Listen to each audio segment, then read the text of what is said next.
শিয়াদের সম্পর্কে ধারণা রাখতে হবে। এই ইরান সেই ইরান, এই শিয়ারা সেই শিয়ারা যারা গোটা নবী ফ্যামিলিকে তারা হত্যা করেছে। এবং আলী রাদিয়াল্লাহু তাআলা আনহুকে সর্বপ্রথম যে দল তৈরি করা হয়, শিয়াতুন আলী ইবনে মুলজিম নামের খারেজি ফজরের নামাজের অন্ধকারে তাকে হত্যা করে। আর শিয়াদের যে প্রধান আব্দুল্লাহ ইবনে সাবা, তিনি ছিলেন ইহুদি। সে কয়েক হাজার ইহুদিদেরকে নিয়ে আলী রাদিয়াল্লাহু তাআলা আনহুকে ভূয়সী প্রশংসা করত। তারা আলীকে বলতো, ইয়া আলী আনতা আয়াতুল্লাহ, আপনি আয়াতুল্লাহ।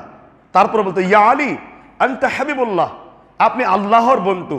ইয়া আলী আনতা বাবুল্লাহ, আপনি আল্লাহর দরজা।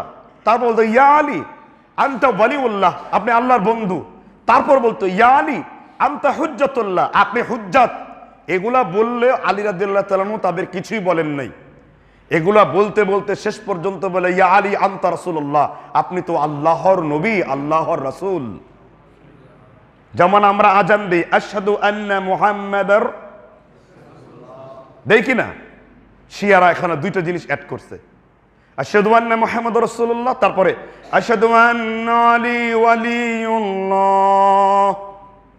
আশহাদু আন্না আলী ওয়ালিউল্লাহ যোগ করছে। আমরা নামাজের মধ্যে কোনো কিছু রাখি না, তারা কালো একটা পাথর রাখে এখানে। কথা বুঝতে পারছেন কিনা?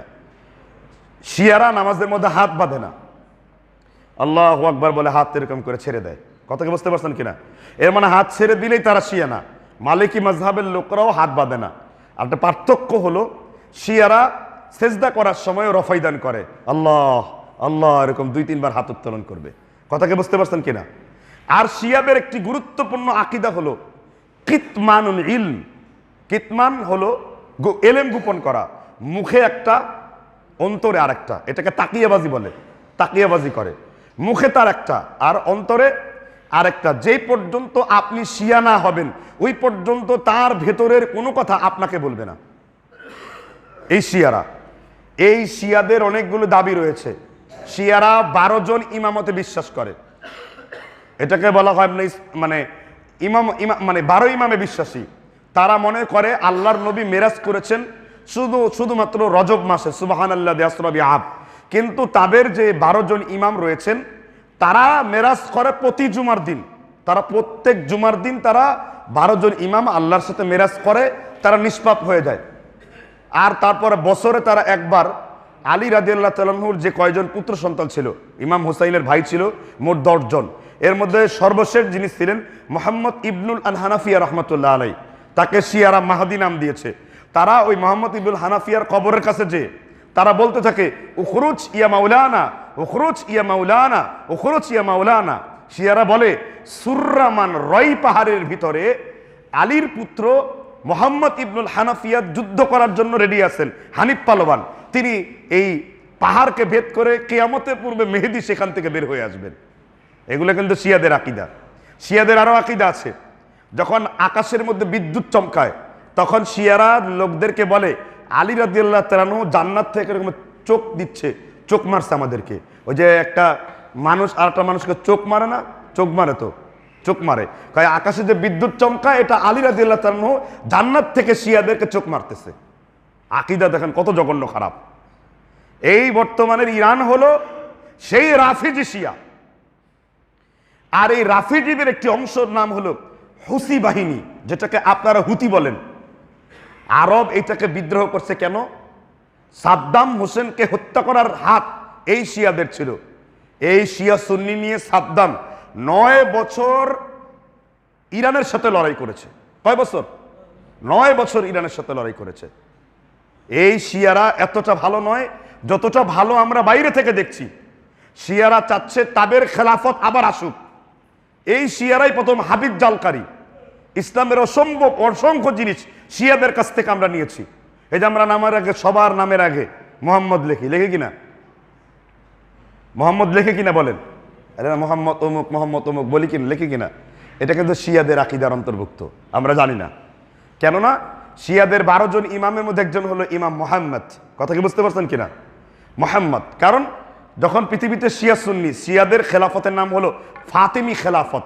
ফাতিমি খেলাফতের একটা বিশাল অংশ জুড়ে এই যে ইবনুল হানাফিয়ার নাম আমি বললাম, তার নাতি থেকে যে খেলাফতটা আসছে এটাই হলো ফাতিমি খেলাফত। অর্থাৎ হলো সালাউদ্দিন আইয়ুবী যতক্ষণ পর্যন্ত দখল করেছেন, নুরুদ্দিন জংভির বিপরীতে যে একটা খলিফা ছিল তার ছিল শিয়া খেলাফত, ফাতিমি খেলাফত। তিনি শিয়াদেরকে তখন আবার একত্রিত করেছিলেন মুসলিমদের বৃহৎ ঐক্যের স্বার্থে। আমার এই কথাগুলো বলার উদ্দেশ্য কেন? আমাদের এই কথাগুলো বলার উদ্দেশ্য নতুন বিষয়গুলোকে নিয়ে আপনাদেরকে ধারণা দেওয়া যে শিয়ারা কত খারাপ হতে পারে, আর ইরান কখনো মুসলিমদের জন্য কোনো কিছুই করবে না। কারণ 70,000 ইহুদি, 70,000 আহলে কিতাব সেখানে বসবাস করে, সেখানে জন্মাবে।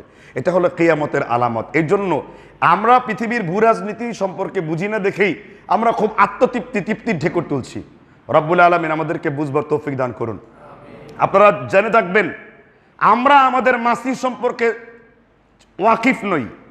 এই আহলে কিতাবরা দাবি করেছে কয়েকদিন আগে যে আমরা একটা থার্ড টেম্পল বানাবো, মানে তৃতীয় মূর্তি বানাবো বাইতুল মাকদিস ধ্বংস করে, বাইতুল মাকদিসের পাশে। তারা সেখানে একটা তৃতীয় মূর্তি এবং তৃতীয় একটি মন্দির সেখানে বানিয়েছে, আর একটা লাল গরু তারা খুঁজেছে। তারা দাবি দিয়েছে যে আমরা আমাদের মসিহকে পাওয়ার জন্য লাল গরুও পেয়ে গেছি, কেননা তাদেরও একজন মসিহ আসবে। তাদের মসির নাম হলো মাসিহুদ দাজ্জাল, আর আমাদের মাসিহের নাম কি? ঈসা রুহুল আল্লাহ আলাইহি ওয়াসাল্লাম। ঈসা রুহুল আল্লাহ তিনি আমাদের কি মাসিহ। তিনি তিনটা গুণের অধিকারী। এক, তিনি মাসিহ। দুই, তিনি আল্লাহর নবী। তিন, তিনি রাসূলুল্লাহ সাল্লাল্লাহু আলাইহি ওয়াসাল্লামের সাহাবা। এই তিনটি গুণ বৈশিষ্ট্য থাকবে কার মধ্যে? একজন ব্যক্তি। এক, তিনি কি মাসিহ। মাসাহা মানে হলো স্পর্শ করা, লেপে দেওয়া। আমরা মাসাহ করি না, মাথা মাসাহ করি না। মাসাহা মানে কি? স্পর্শ করা, লেপটে দেওয়া। আর দাজ্জালকে মাসিহ কেন বলা হয়? দাজ্জালের পুরা মুখটা লেপটে দেওয়া, আর তার চোখটা হলো একেবারে। নবী সাল্লাল্লাহু আলাইহি ওয়াসাল্লাম বলেছেন যে সে না বড় হবে না সে ছোট হবে। আপনারা কিছু এক প্রকার বামুন লোকদেরকে দেখছেন, বামুন বেটে, কিন্তু তার পাগুলা হবে অসামঞ্জস্যপূর্ণ। তার এক চুলগুলো থাকবে কোকড়ানো এবং তার মুখ থাকবে চওড়া এবং তার একটা চোখ সম্পূর্ণ বন্ধ থাকবে। আর দাজ্জালের টেলিভিশনগুলো, দাজ্জালের অর্থাৎ ইহুদি খ্রিস্টানদের কাফের মুশরিকদের সংস্কৃতি যারা অনুসরণ করে, আপনি তাদের টেলিভিশনগুলো দেখবেন তারা এক চোখ ব্যবহার করে, এরকম এক চোখ ব্যবহার করে। অনেক টেলিভিশনের দেখবেন আইকন এক চোখের মতো। আর সেই টিভি চ্যানেলগুলোতে সারাদিন মাজার পূজার কথা বলা হয়। যত দুনিয়ার মাজারের ইতিহাস আছে, মুসলিমদের ইমান বিনষ্ট করা যাবে সবকিছু সেই টেলিভিশনগুলোতে করা হয়। তারপর টয়টা গাড়িগুলা এক চোখ। কথাকে বুঝতে পারছেন কিনা? এরপর আমরা অনেকে পরীক্ষার রেজাল্ট করে ভিডিও পোস্ট দিয়ে দেখে, যেরকম এরকম ভিডিও পোস্ট দিয়ে, দেখছেন কিনা? এটা হলো দাজ্জাল। এই যে দুইটা সিং দেখছেন, এটা হলো লুসিফারের প্রতিকৃত। লুসিফার কাকে বলা হয়? লুসিফার বলা হয় যারা ইহুদি তারা পূজা করে লুসিফারে। লুসিফার মানে শয়তান। বাইবেলের মধ্যে শয়তানের ছবি আঁকা আছে, এটাকে কি বলা হয়? লুসিফার। বর্তমান যে বাইবেল আছে সেই বাইবেলে শয়তানকে শুভ তারকা বলে উল্লেখ করা হয়েছে, শুভ তারকা বলে উল্লেখ করা আছে। আপনার বুকস অফ জাকারিয়াতে আছে, বাইবেলের অসংখ্য জায়গাতে আছে। বাইবেলের মধ্যে উল্লেখ করা আছে যে দাজ্জাল জেরুজালেম থেকে প্রবেশ করবে। নাউজুবিল্লাহ। দাজ্জাল কোন জায়গা থেকে আসবে? জেরুজালেম থেকে আত্মপ্রকাশ করবে। এটা মিথ্যা কথা, যা রাসূলুল্লাহ সাল্লাল্লাহু আলাইহি ওয়াসাল্লামের সহিহ হাদিস বিরোধী। আমরা ইলুমিনাতির চর্চা করি, অনেক খেলোয়াড়দেরকে আমরা অনুসরণ করি, হাতের মধ্যে ট্যাটু অঙ্কন করা। আবার আমরা অনেকেই সিনেমা দেখি, এই যে হলিউড, ঢালিউড, বলিউড, যে টলিউড ছবিগুলো দেখেন, প্রত্যেকটা ছবি শয়তানের কাছে আশ্রয় নেওয়া হয়। দেখবেন ছবির শুরুতে বা শেষে শয়তানের একটা সিম্বল আছে, এরকম দুই সিংওয়ালা একটা ছবি দেওয়া হয়, মুখটা শয়তানের মতো, এই প্রতিকৃত করা হয়। কারণ এরা প্রত্যেকেই পূজা করে, এরা শয়তানকে অনুসরণ করে চলে। এই জন্য তাদেরকে বলা হয় ইলুমিনাতির অংশ।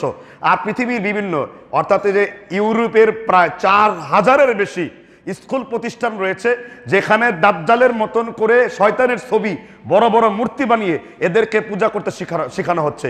এবং বিভিন্ন তান্ত্রিক জিনদেরকে তাদের উপর চালনা করা হচ্ছে, যারা দাজ্জাল, তারপরে আপনার ইমাম মাহদি, তারপর আপনার ইলুমিনাতি নিয়ে যারা গবেষণা করবে তারা প্রায়ই এই ধরনের ভুডু ব্ল্যাক ম্যাজিক সহ মারাত্মক জিনের দ্বারা আক্রান্ত হয়। এগুলো মূলত দাজ্জাল এবং তাদের দূষরদের হত্যাকর্তা। এই জন্য আমাদেরকে কিয়ামতের পূর্বে প্রস্তুতি গ্রহণ করতে বলা হয়েছে। আর আমাদের হাদিসের আল ইলম তাকরিব, নিকটতম হাদিসের জ্ঞান দ্বারা জানতেছি যে আমরা মহাপলয়ের একদম নিকটবর্তী অবস্থানে চলে এসেছি। আর ইরান এবং তার সাথে সাথে লেবানন, তার সাথে সাথে শিয়া গোষ্ঠীর তাদের এইরকম আত্মপ্রকাশ মাথাচাড়া দেওয়া, এটা আমাদের জন্য শুভকর নয়, এটা আমাদের জন্য খারাপ দিক। কারণ আবার যদি পৃথিবীতে শিয়া বিপ্লব তৈরি হয়, তাহলে খেলাফত হলে পরে এক একজন সুন্নিকেও জমিনে বাঁচিয়ে রাখা হবে না, সকল সুন্নিকে হত্যা করা হবে। এটা স্পষ্ট তাদের মিশন, এটা স্পষ্ট তাদের কি। আপনি যদি ইরানে যান, একটি মসজিদ নেই, একটি এলাকা নেই, একটি গ্রামও নেই যারা আহলুস সুন্নাহ ওয়াল জামাআতের আকীদা অনুযায়ী একটা মসজিদ চালু করছে। তারা সবাইকে ইরানের গণবিপ্লবের পরে গণহত্যা করে পৃথিবী থেকে বিদায় করে দিয়েছে। রব্বুল আলামিন আমাদেরকে এই আধুনিক বিষয়গুলোকে বুঝবার তৌফিক দান করুন, আমিন।